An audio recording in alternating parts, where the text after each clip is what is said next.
The Adventure of the Sussex Vampire. Written by Arthur Conan Doyle. Narrated by George Willson. Holmes had read carefully a note which the last post had brought him.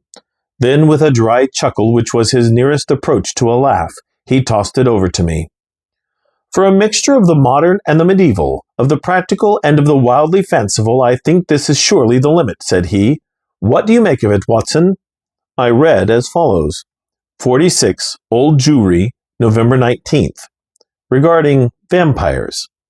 Sir, our client, Mr. Robert Ferguson, of Ferguson and Weirhead, tea brokers of Mincing Lane, has made some inquiry from us in a communication of even date concerning vampires.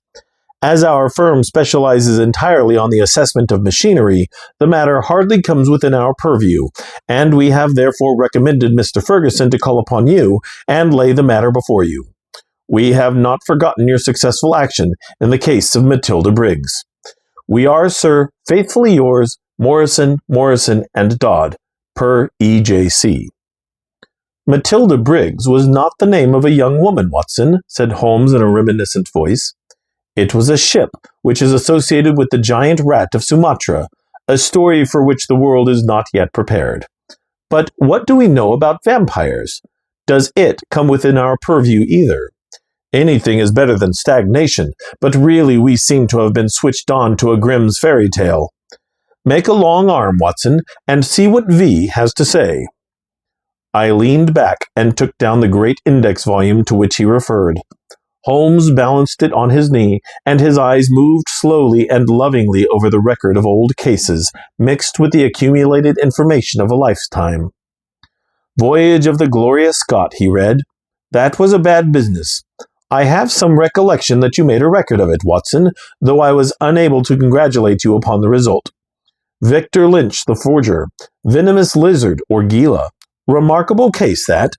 Vittoria, the circus belle. Vanderbilt and the Yeggman. Vipers. Vigor the Hammersmith Wonder. Hello. Good old index. You can't beat it. Listen to this, Watson. Vampirism in Hungary. And again, vampires in Transylvania. He turned over the pages with eagerness, but after a short, intent perusal, he threw down the great book with a snarl of disappointment. Rubbish, Watson, rubbish. What have we to do with walking corpses who can only be held in their grave by stakes driven through their hearts? It's pure lunacy. But surely, said I, the vampire was not necessarily a dead man. A living person might have the habit. I have read, for example, of the old sucking the blood of the young in order to retain their youth. You are right, Watson. It mentions the legend in one of these references. But are we to give serious attention to such things? This agency stands flat-footed upon the ground, and there it must remain. The world is big enough for us. No ghosts need apply. I fear that we cannot take Mr. Robert Ferguson very seriously. Possibly this note may be from him, and may throw some light upon what is worrying him. He took up a second letter, which had lain unnoticed upon the table while he had been absorbed with the first. This he began to read with a smile of amusement upon his face, which gradually faded away into an expression of intense interest and concentration. When he had finished, he sat for some little time lost in thought, with the letter dangling from his fingers. Finally, with a start, he aroused himself from his reverie.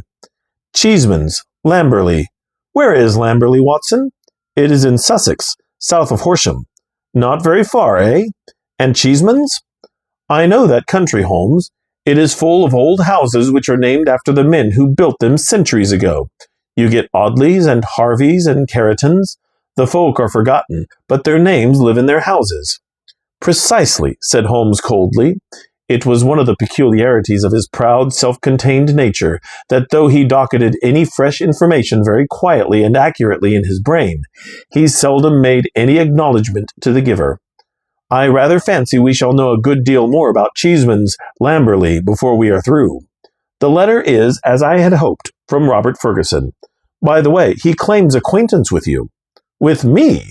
You had better read it. He handed the letter across.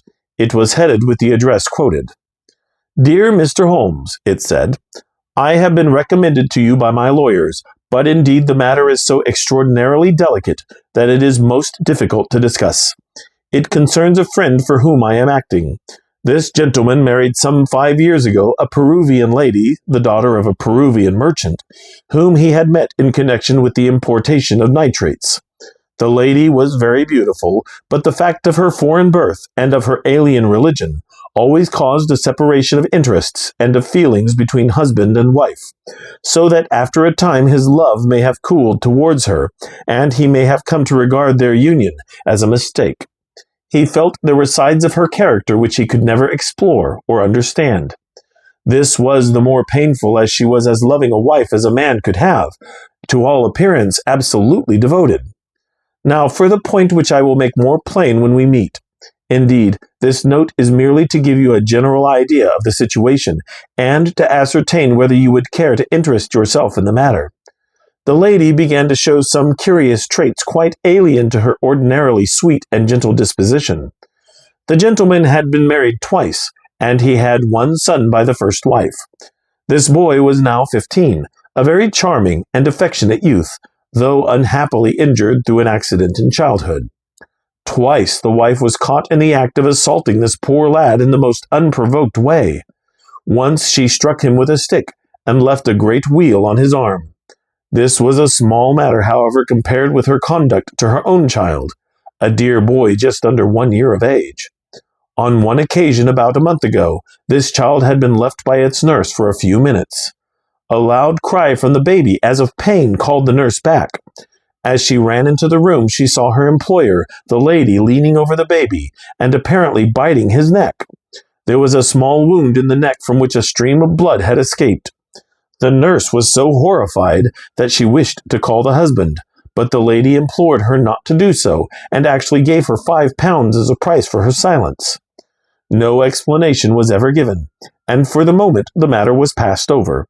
It left, however, a terrible impression upon the nurse's mind, and from that time she began to watch her mistress closely, and to keep a closer guard upon the baby, whom she tenderly loved.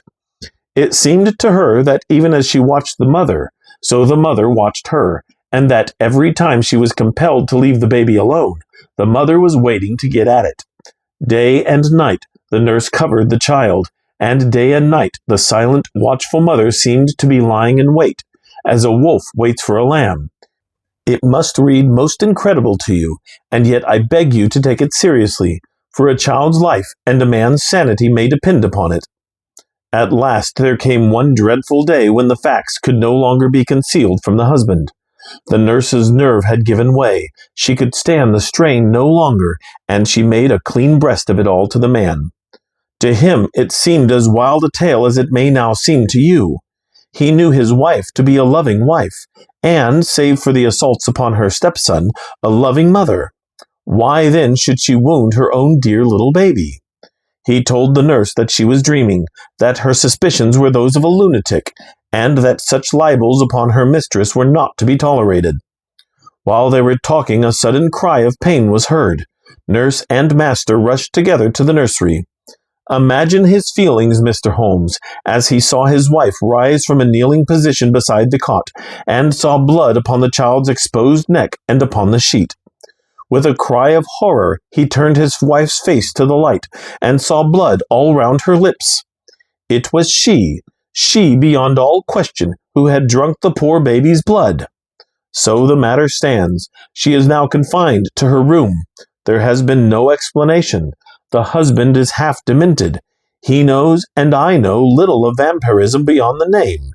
We had thought it was some wild tale of foreign parts, and yet here in the very heart of the English Sussex. Well, all this can be discussed with you in the morning. Will you see me? Will you use your great powers in aiding a distracted man? If so, kindly wire to Ferguson, Cheeseman's, Lamberley, and I will be at your rooms by 10 o'clock. Yours faithfully, Robert Ferguson. P.S.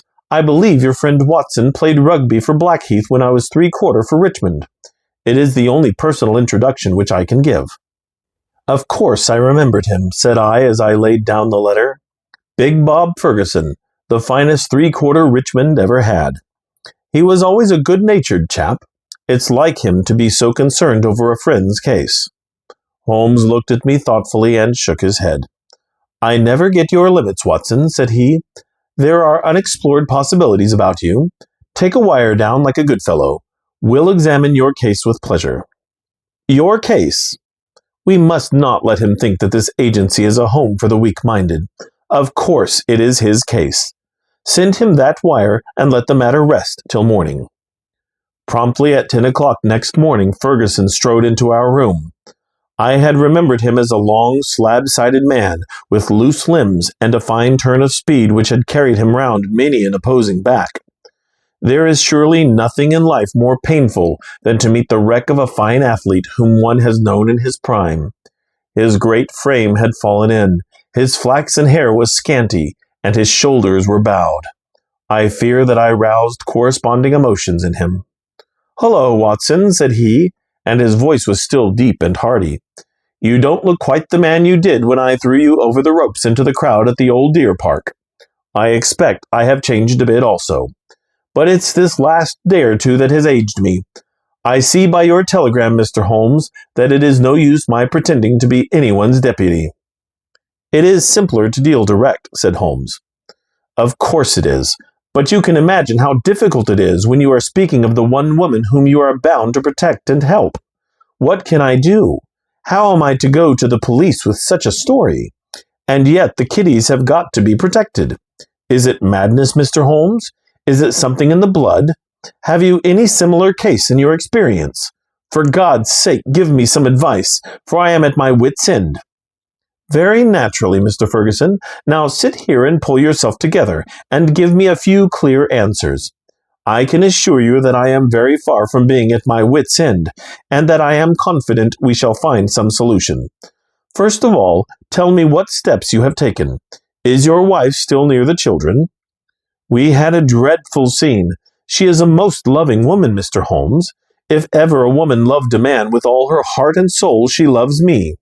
She was cut to the heart that I should have discovered this horrible, this incredible secret.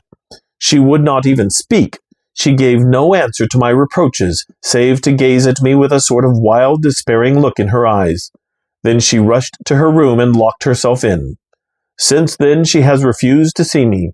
She has a maid who was with her before her marriage, Dolores by name, a friend rather than a servant. She takes her food to her."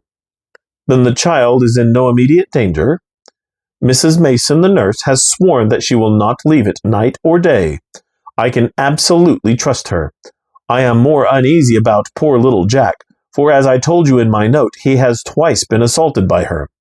"But never wounded?" "No, she struck him savagely. It is the more terrible as he is a poor little inoffensive cripple." Ferguson's gaunt features softened as he spoke of his boy. "You would think that the dear lad's condition would soften anyone's heart.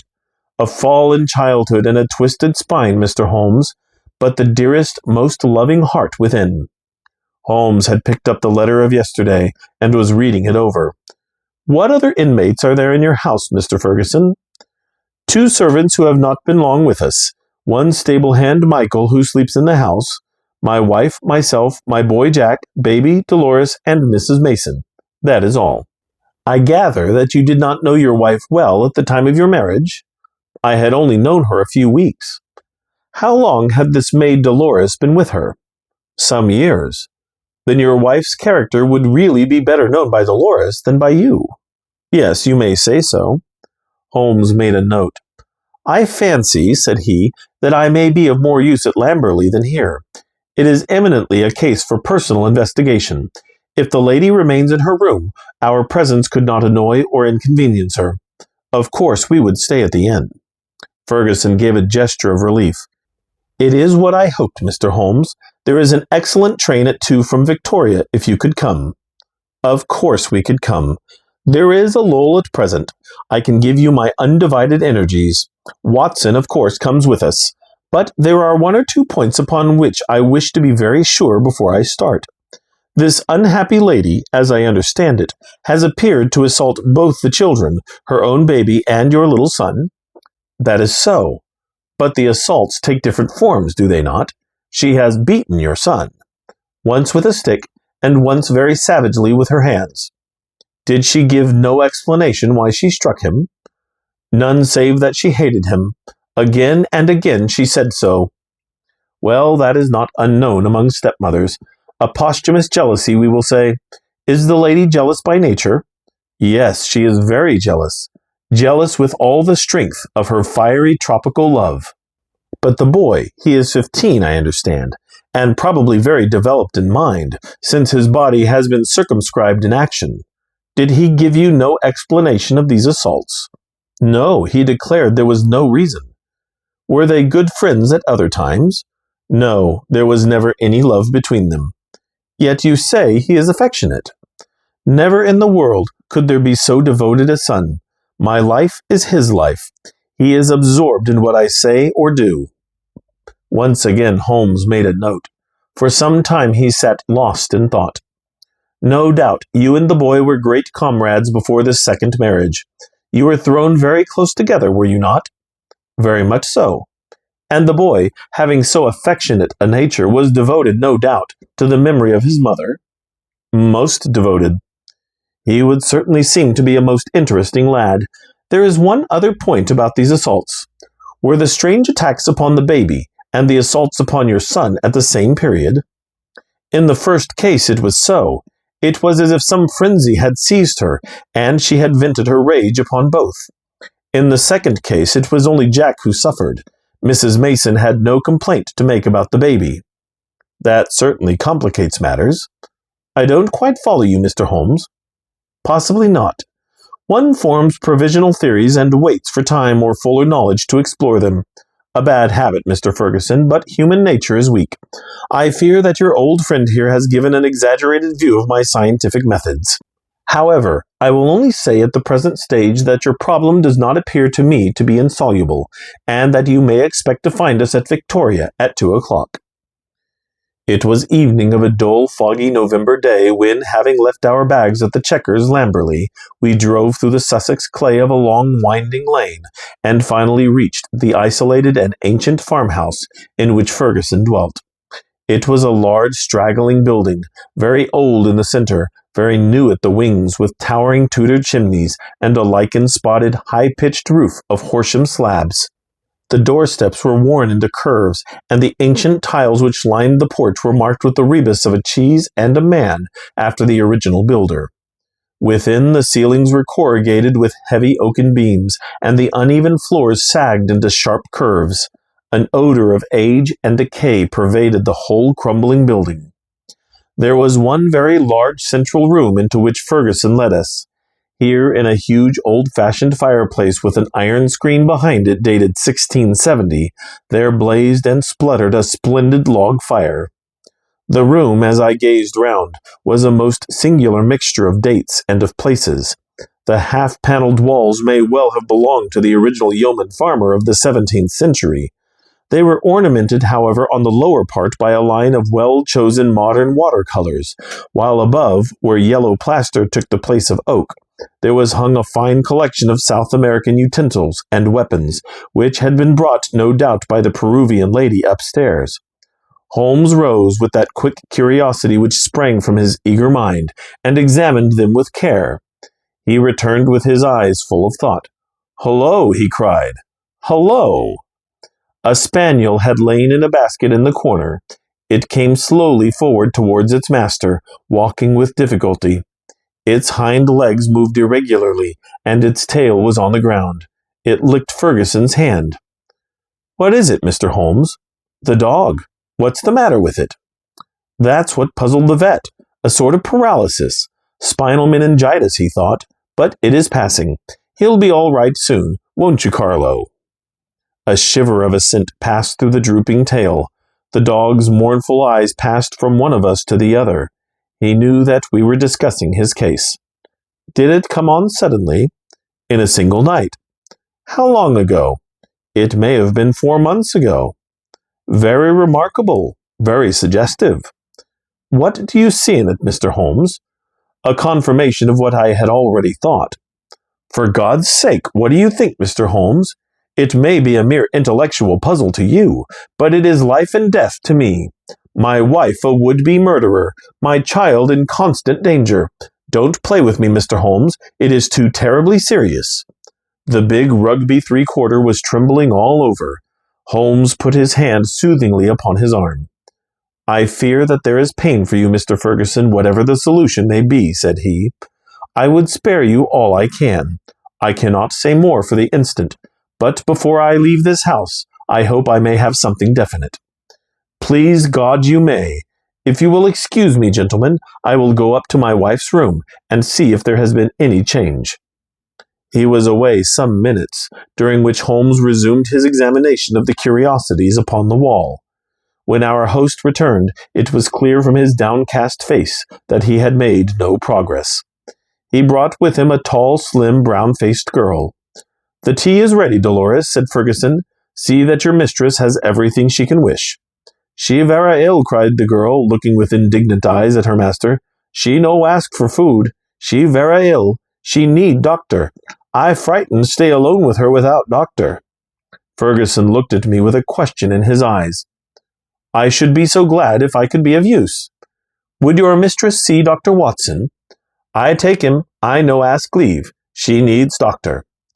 "Then I'll come with you at once." I followed the girl, who was quivering with strong emotion, up the staircase and down an ancient corridor. At the end was an iron-clamped and massive door. It struck me as I looked at it that if Ferguson tried to force his way to his wife, he would find it no easy matter. The girl drew a key from her pocket, and the heavy oaken planks creaked upon their old hinges. I passed in, and she swiftly followed, fastening the door behind her. On the bed a woman was lying who was clearly in a high fever. She was only half conscious, but as I entered she raised a pair of frightened but beautiful eyes and glared at me in apprehension. Seeing a stranger, she appeared to be relieved, and sank back with a sigh upon the pillow.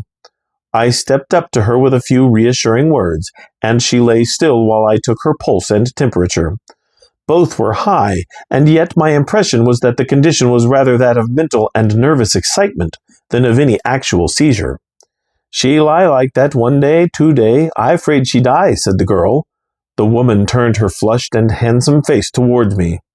"Where is my husband?" "He is below and would wish to see you." "I will not see him. I will not see him." Then she seemed to wander off into delirium. "A fiend! A fiend! Oh, what shall I do with this devil?" "Can I help you in any way?" "No, no one can help. It is finished. All is destroyed. Do what I will, all is destroyed." The woman must have some strange delusion. I could not see honest Bob Ferguson in the character of a fiend or devil. "Madam," I said, "your husband loves you dearly. He is deeply grieved at this happening." Again she turned on me those glorious eyes. "He loves me, yes, but do I not love him? Do I not love him even to sacrifice myself rather than break his dear heart? That is how I love him. And yet he could think of me. He could speak of me so. He is full of grief, but he cannot understand. No, he cannot understand, but he should trust." "Will you not see him?" I suggested. "No, no. I cannot forget those terrible words, nor the look upon his face. I will not see him. Go now. You can do nothing for me. Tell him only one thing. I want my child. I have a right to my child. That is the only message I can send him." She turned her face to the wall and would say no more. I returned to the room downstairs, where Ferguson and Holmes still sat by the fire. Ferguson listened moodily to my account of the interview. "How can I send her the child?" he said. "How do I know what strange impulse might come upon her? How can I ever forget how she rose from beside it with its blood upon her lips?" He shuddered at the recollection. "The child is safe with Mrs. Mason, and there he must remain." A smart maid, the only modern thing which we had seen in the house, had brought in some tea. As she was serving it, the door opened and a youth entered the room. He was a remarkable lad, pale-faced and fair-haired, with excitable light blue eyes which blazed into a sudden flame of emotion and joy as they rested upon his father. He rushed forward and threw his arms round his neck with the abandon of a loving girl. "Oh, Daddy," he cried, "I did not know that you were due yet. I should have been here to meet you. Oh, I am so glad to see you." Ferguson gently disengaged himself from the embrace with some little show of embarrassment. "Dear old chap," said he, patting the flaxen head with a very tender hand. "I came early because my friends, Mr. Holmes and Dr. Watson, have been persuaded to come down and spend an evening with us." "Is that Mr. Holmes, the detective?" "Yes." The youth looked at us with a very penetrating and, as it seemed to me, unfriendly gaze. "What about your other child, Mr. Ferguson?" asked Holmes. "Might we make the acquaintance of the baby?" "Ask Mrs. Mason to bring baby down," said Ferguson. The boy went off with a curious shambling gait, which told my surgical eyes that he was suffering from a weak spine. Presently he returned, and behind him came a tall, gaunt woman, bearing in her arms a very beautiful child, dark-eyed, golden-haired, a wonderful mixture of the Saxon and the Latin. Ferguson was evidently devoted to it, for he took it into his arms and fondled it most tenderly. "Fancy anyone having the heart to hurt him," he muttered as he glanced down at the small, angry red pucker upon the cherub throat. It was at this moment that I chanced to glance at Holmes and saw a most singular intentness in his expression. His face was as set as if it had been carved out of old ivory, and his eyes, which had glanced for a moment at father and child, were now fixed with eager curiosity upon something at the other side of the room. Following his gaze, I could only guess that he was looking out through the window at the melancholy dripping garden. It is true that a shutter had half closed outside and obstructed the view, but none the less it was certainly at the window that Holmes was fixing his concentrated attention. Then he smiled, and his eyes came back to the baby. On its chubby neck there was this small puckered mark. Without speaking, Holmes examined it with care. Finally he shook one of the dimpled fists, which waved in front of him. "Goodbye, little man. You have made a strange start in life. Nurse, I should wish to have a word with you in private." He took her aside and spoke earnestly for a few minutes. I only heard the last words, which were, "Your anxiety will soon, I hope, be set at rest." The woman, who seemed to be a sour, silent kind of creature, withdrew with the child. "What is Mrs. Mason like?" asked Holmes. "Not very prepossessing externally, as you can see, but a heart of gold, and devoted to the child." "Do you like her, Jack?" Holmes turned suddenly upon the boy. His expressive, mobile face shadowed over, and he shook his head. "Jackie has very strong likes and dislikes," said Ferguson, putting his arm round the boy. "Luckily, I am one of his likes." The boy cooed and nestled his head upon his father's breast. Ferguson gently disengaged him. "Run away, little Jackie," said he, and he watched his son with loving eyes until he disappeared. "Now, Mr. Holmes," he continued when the boy was gone, "I really feel that I have brought you on a fool's errand, for what can you possibly do save give me your sympathy? It must be an exceedingly delicate and complex affair from your point of view." "It is certainly delicate," said my friend with an amused smile, "but I have not been struck up to now with its complexity. It has been a case for intellectual deduction, but when this original intellectual deduction is confirmed point by quite a number of independent incidents, then the subjective becomes objective, and we can say confidently that we have reached our goal. I had, in fact, reached it before we left Baker Street, and the rest has merely been observation and confirmation." Ferguson put his big hand to his furrowed forehead. "For heaven's sake, Holmes," he said hoarsely, "if you can see the truth in this matter, do not keep me in suspense. How do I stand? What shall I do? I care nothing as to how you have found your facts, so long as you have really got them. Certainly I owe you an explanation, and you shall have it. But you will permit me to handle the matter in my own way. Is the lady capable of seeing us, Watson?" "She is ill, but she is quite rational." "Very good. It is only in her presence that we can clear the matter up. Let us go up to her." "She will not see me," cried Ferguson. "Oh, yes, she will," said Holmes. He scribbled a few lines upon a sheet of paper. "You at least have the entree, Watson. Will you have the goodness to give the lady this note?" I ascended again, and handed the note to Dolores, who cautiously opened the door. A minute later I heard a cry from within, a cry in which joy and surprise seemed to be blended. Dolores looked out. "She will see them. She will listen," said she. At my summons, Ferguson and Holmes came up. As we entered the room, Ferguson took a step or two towards his wife, who had raised herself in the bed, but she held out her hand to repulse him. He sank into an armchair, while Holmes seated himself beside him after bowing to the lady, who looked at him with wide-eyed amazement. "I think we can dispense with Dolores," said Holmes. "Oh, very well, madam. If you would rather she stayed, I can see no objection. Now, Mr. Ferguson, I am a busy man with many calls, and my methods have to be short and direct. The swiftest surgery is the least painful. Let me first say what will ease your mind. Your wife is a very good, a very loving, and a very ill-used woman." Ferguson sat up with a cry of joy. "Prove that, Mr. Holmes, and I am your debtor forever." "I will do so, but in doing so I must wound you deeply in another direction." "I care nothing so long as you clear my wife. Everything on earth is insignificant compared to that." "Let me tell you, then, the train of reasoning which passed through my mind in Baker Street. The idea of a vampire was to me absurd. Such things do not happen in criminal practice in England. And yet your observation was precise. You had seen the lady rise from beside the child's cot, with the blood upon her lips." "I did." "Did it not occur to you that a bleeding wound may be sucked for some other purpose than to draw the blood from it? Was there not a queen in English history who sucked such a wound to draw poison from it?" "Poison?" "A South American household. My instinct felt the presence of those weapons upon the wall before my eyes ever saw them. It might have been other poison, but that was what occurred to me. When I saw that little empty quiver beside the small bird bow, it was just what I expected to see. If the child were pricked with one of those arrows dipped in curare or some other devilish drug, it would mean death if the venom were not sucked out." "And the dog?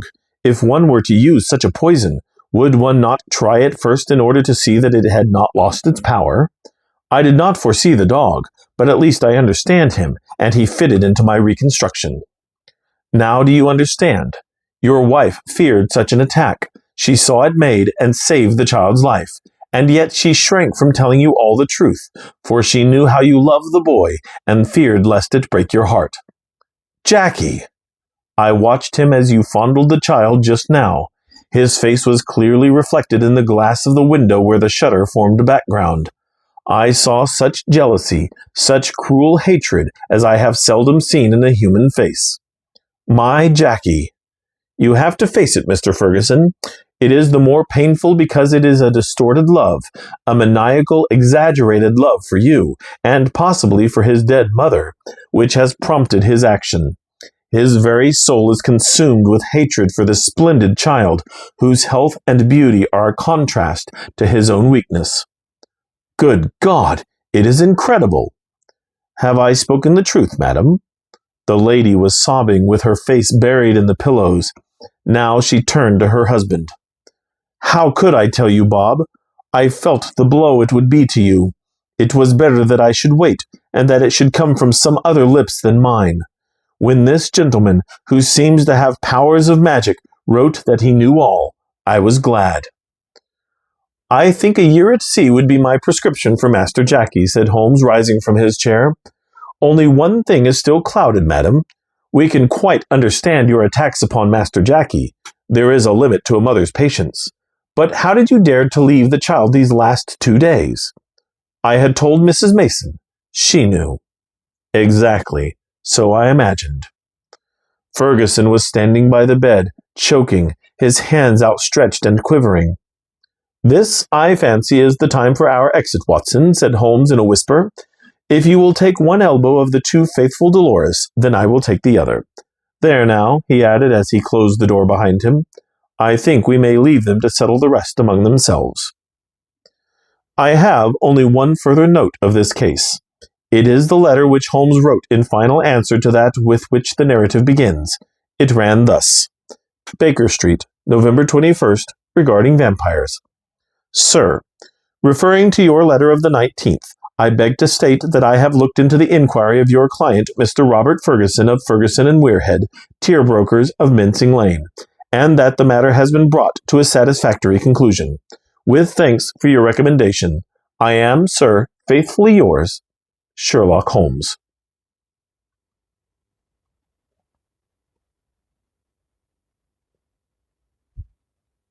This has been The Adventure of the Sussex Vampire, written by Arthur Conan Doyle, narrated by George Willson.